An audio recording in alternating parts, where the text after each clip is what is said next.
Pas de temps à perdre. L'État du Sénégal veut mettre fin au péril plastique en appliquant la nouvelle loi numéro 2020-04 à partir du 20 avril prochain. Mais l'absence de préalable aux yeux de nos confrères de Sud Quotidien, de politique d'anticipation et de mesures d'accompagnement pourrait menacer l'effectivité. Oui, ce dossier, c'est en perspective de l'entrée en vigueur de la loi interdisant les sachets plastiques qui est prévue le 20 avril prochain.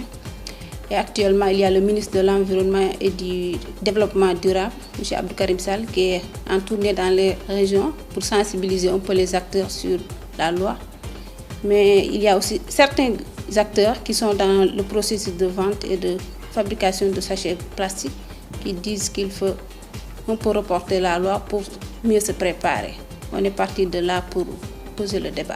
On a entendu le cri de cœur des acteurs des sachets d'eau et aussi avec la tournée initiée par le ministre, on s'est dit donc il est important qu'on fasse ce dossier. Les autorités campent sur leur position. Le Sénégal a même durci son dispositif juridique et la nouvelle loi est entrée en vigueur le 8 janvier 2020. Au Sénégal, on a l'habitude de voter des lois et après l'effectivité pose problème. C'était juste pour l'interpeller par rapport au côté juridique.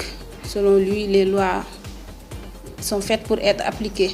Ce n'est pas au fait tous les sachets plastiques que la loi interdit. Il y a des sachets qui ne sont pas interdits, donc il était mieux de rappeler la loi. L'enseignant-chercheur à l'Institut des sciences de l'environnement de l'UCAD, Dr Jean-Béran Ning, est sans embâche. Le Sénégal ne doit pas reculer sur l'applicabilité de la loi relative à la prévention et à la réduction de l'incidence sur l'environnement des produits plastiques. Il a dit que le gouvernement ne doit pas reculer en ce qui concerne l'application de la loi parce que c'est pour préserver l'environnement, même s'il reconnaît qu'il y a un besoin d'échange avec les acteurs.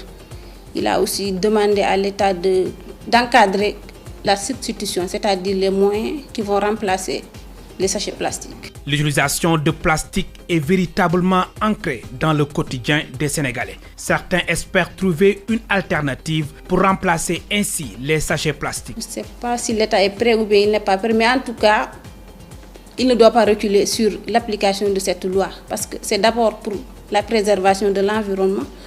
Ensuite, ça joue beaucoup aussi sur la santé des populations. Donc, on devait initier des grandes campagnes de sensibilisation, descendre dans les quartiers, dans les marchés pour sensibiliser les gens sur les dangers du plastique. Ça fait le quotidien des populations au Sénégal. Quand tu sors, tu vois partout des sachets plastiques qui jouent un peu sur l'image même de la capitale sénégalaise. En interdisant les sachets plastiques, ça peut même un peu jouer sur le programme Zéro déchet initié par le président Macky Sall. Sans oublier donc la préservation de l'environnement et aussi la santé des populations.